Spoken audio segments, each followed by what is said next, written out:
తీసుకెళ్తా ఉన్నాం. భారతీయ జనతా పార్టీ నరేంద్ర మోదీ గారి నాయకత్వంలో నడుస్తున్న ఈ దేశం ఖచ్చితంగా ఆయన ఆశీస్సులు మన రాష్ట్రానికి ఉండాలి. ఆ దిశగానే వారిని చాలా వ్యయ ప్రయాసాలతోటి మనం ఒప్పించి ఈ రోజున మన ఈ పొత్తులోకి భారతీయ జనతా పార్టీ నాయకులు అంగీకారం తెలిపారు. నాకు చాలా చిన్న వయసులో నేను చదువుకున్నది ఎంజీఆర్ గారి మాటలు గుర్తున్నాయి. ఒక రాష్ట్ర ప్రభుత్వం సమర్థవంతంగా పనిచేయాలంటే కేంద్ర ప్రభుత్వం ఆశీస్సులు అవసరమని. ఆ వాక్యం నా మీద చాలా బలమైన ప్రభావం చూపించింది. ఎందుకంటే మన కేంద్ర ప్రభుత్వం లేకుండా ఈ ఫెడరల్ స్ట్రక్చర్లో కేంద్ర ప్రభుత్వం సహాయ సహకారాలు లేకుండా ముందుకు నడవటం చాలా చాలా కష్టం. వీటన్నిటిని దృష్టిలో పెట్టుకొని ముఖ్యంగా 6 అంశాల మీద మనం ముందుకెళ్తున్నాం. విద్య, వైద్యం, ఉపాధి, సాగునీరు, తాగునీరు, లా అండ్ ఆర్డర్. విద్యకు సంబంధించి ప్రభుత్వం ఫీజు రీయింబర్స్మెంట్స్ చేయలేదు. ఎయిడెడ్ స్కూల్స్ మూసేశారు.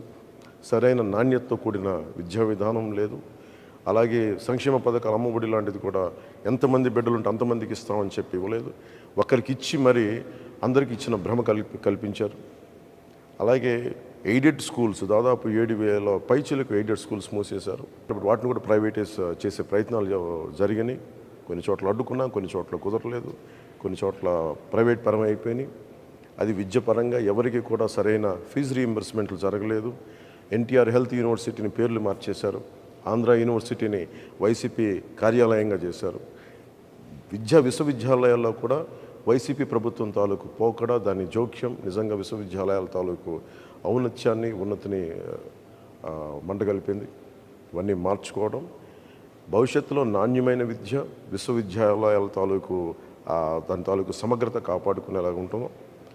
అలాగే మనకి వైద్యానికి సంబంధించి మనం ప్రతి కుటుంబానికి 25 లక్షల రూపాయలు మనం హెల్త్ ఇన్సూరెన్స్ ఇస్తూ ఉన్నాం కూటమి ప్రభుత్వం తరపు నుంచి. అలాగే primary health care, secondary health care, tertiary health care అన్ని గవర్నమెంట్ హాస్పిటల్స్ని చాలా బలోపేతం చేస్తాం. అది కూటమి ప్రభుత్వం తీసుకున్న నిర్ణయం.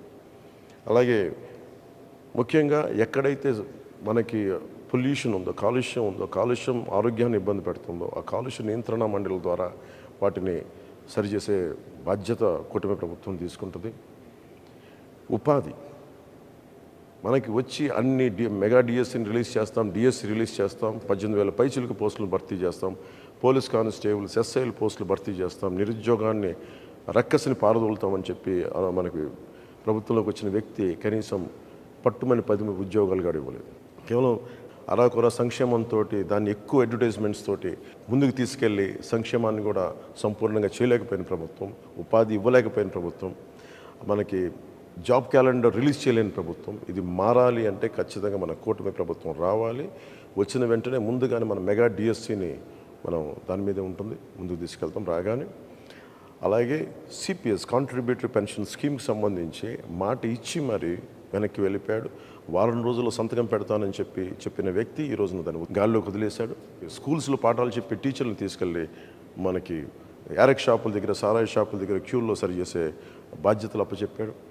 ఇది వారిని మన గురు బ్రహ్మ, గురు విష్ణు, గురు దేవ మహేశ్వర అని చెప్పి మనం గురువుని ప్రార్థించుకునే పరిస్థితుల్లో తీసుకొచ్చి మద్యం షాపుల దగ్గర పనిచేసే విధంగా ఈ ప్రభుత్వం గురువులను అవమానం చేసింది. ఉద్యోగులకి సిపిఎస్ ఇవ్వలేదు.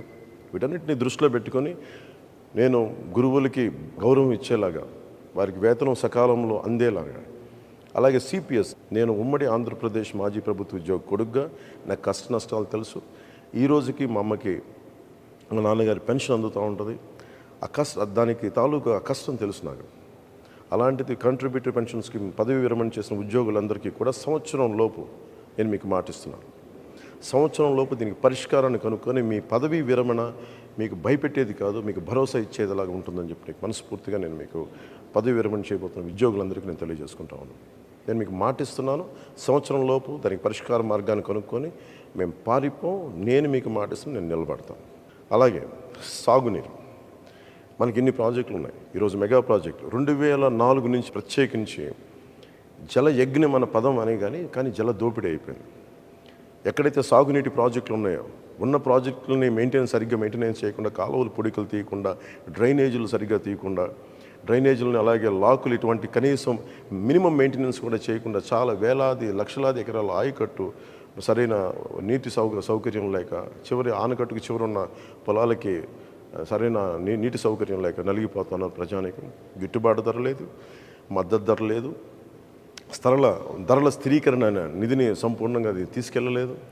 అందుకని నేను కౌలు రైతులకి సొంత డబ్బుని ఇచ్చిన వాడిని, కౌలు రైతాంగానికి, రైతులకి, అన్నం ముద్ద పెట్టే రైతులందరికీ నేను మీకు మనస్ఫూర్తిగా మాటిస్తున్నా, మీ క్షేమం కోసం, మీ సంక్షేమం కోసం కూటమి ప్రభుత్వం అండగా ఉంటుంది.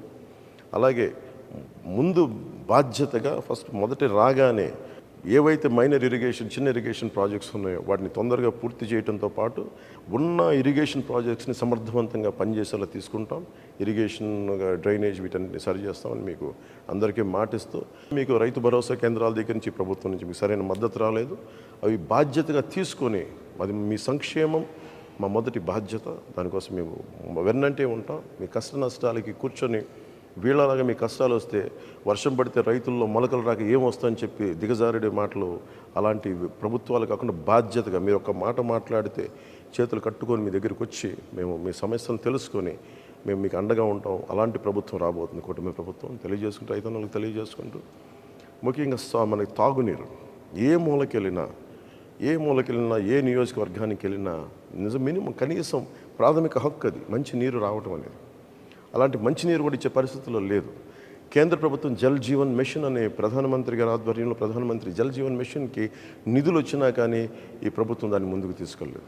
మేము మీకు మాటిస్తున్నాం, అహిర్నిశలు మేమందరం బాధ్యత మరి తీసుకొని మనకి కనీస రక్షిత మంచినీరు ప్రతి ఇంటింటికి అందేలాగా మేమందరం బాధ్యత తీసుకుంటాం అని మీకు తెలియజేసుకుంటాం ప్రతి ఒక్కరికి. అలాగే మధ్యతరగతి కుటుంబాలకి మీరు కష్టాలు నలిగిపోతూ ఉన్నారు, ఎక్కువ మీరు కూర్చోబెట్టి అందరూ మీరు నలిగిపోతారు, ట్యాక్సులు కడతారు, మీరు సంక్షేమ పథకాలు ఉండవు, మీకు కనీసం మీకు ఇవ్వగలిగింది భరోసాతో కూడిన ప్రభుత్వం ఇవ్వాలి, లేదంటే మీకు ధరలు తగ్గించే ప్రభుత్వాలు ఉండాలి.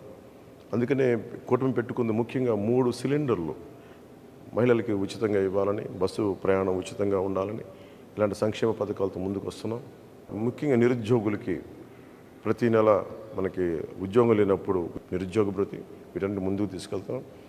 ఎన్నోసార్లు జనవాణి కార్యక్రమంలో నేను ఒకటి నిర్ణయించుకున్నాను, చాలా వేదనతోటి, చాలా ఆవేదనతోటి అందరికంటే వెనకబడిన వాసులం మేము, మమ్మల్ని సమాజం గుర్తించదు, మా కష్టాలను గుర్తించదు అని చెప్పి దివ్యాంగులు నాతో పెట్టుకున్న గోడు నన్ను ఎప్పుడు కదిలించేసేది. దాంట్లో భాగంగానే మనకి తెలుగుదేశం, జనసేన ఉమ్మడి మన మేనిఫెస్టో కమిటీ కూర్చొని ప్రత్యేకించి దీని మీద దృష్టి సారించి ప్రతి దివ్యాంగులకి 6,000 రూపాయలు నెలకి ఇంటికి వచ్చి అందజేసేలాగా, అలాగే ఎక్కడైతే సంపూర్ణంగా దివ్యాంగులు మొత్తం శరీరం అంతా చచ్చుబడిపోయిందో వారికి నెలకి 15,000 రూపాయలు అందజేసేలాగా, అలాగే తలసీమియా లాంటి వ్యాధిగ్రస్తులకి నెలకి 10,000 రూపాయలు వచ్చి అందజేసేలాగా ఈ బాధ్యత కూటమి ప్రభుత్వం తీసుకుంటుంది. ఈరోజు మేము పెట్టుకున్న సంక్షేమ కార్యక్రమాలు అన్నీ కూడా నిరుద్యోగులకు కానీ, రైతాంగానికి కానీ, మీరు మేనిఫెస్టో చూస్తే అన్ని సంక్షేమ కార్యక్రమాలు కూడా మేము చాలా బాధ్యతగా తీసుకొని చేస్తాం. చాలా బలమైన బరువు, చాలా బలమైన బాధ్యత. ఎందుకంటే మనసుంటే మార్గం ఉంటుంది. వైఎస్ జగన్కి ఇసుక మీద 41,000 కోట్లు, మద్యం మీద 40,000 కోట్లు వాళ్ళు అడ్డగోలుగా దోచేసుకున్నారు. మన ఆరోగ్యాల్ని హాని చేసి, అసలు ఫిల్టర్ చేయని లిక్కర్ని ప్రజలకు అమ్మేసి, నరాలు దెబ్బతినేంత మందు నమ్మి ఈ రోజున ఒక చిన్న భిన్నం చేశారు వ్యవస్థని. మద్యపాన నిషేధం అని చెప్పిన ప్రభుత్వం మద్యపానాన్ని అమ్మటం. సో అందుకని వీళ్ళందరికీ మేము కోరుకుంటుంది, ఇది ఎంకరేజ్ చేయటం కాదు, కాకపోతే మీకు కల్తీ లేని ఒక మద్యాన్ని కనీసం అందించడం, కనీసం మీ ప్రాణరక్షణకి వయసెస్ని, వ్యసనాలని ఎవరు ఎంకరేజ్ చేయం.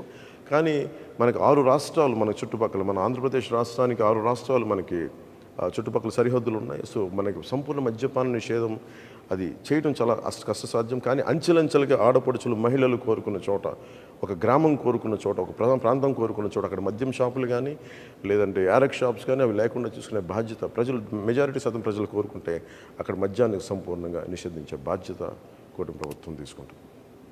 అలాగే ముఖ్యంగా లా అండ్ ఆర్డర్, ఈ లా అండ్ ఆర్డర్ సమస్యను అంటే మేము బేసిక్గా జనసేన, టీడీపీ మేమందరం నమ్మేది భారతీయ జనతా పార్టీ వ్యవస్థల్ని బలోపేతం చేయడం, వ్యవస్థలను బలహీనపరచడం కాదు.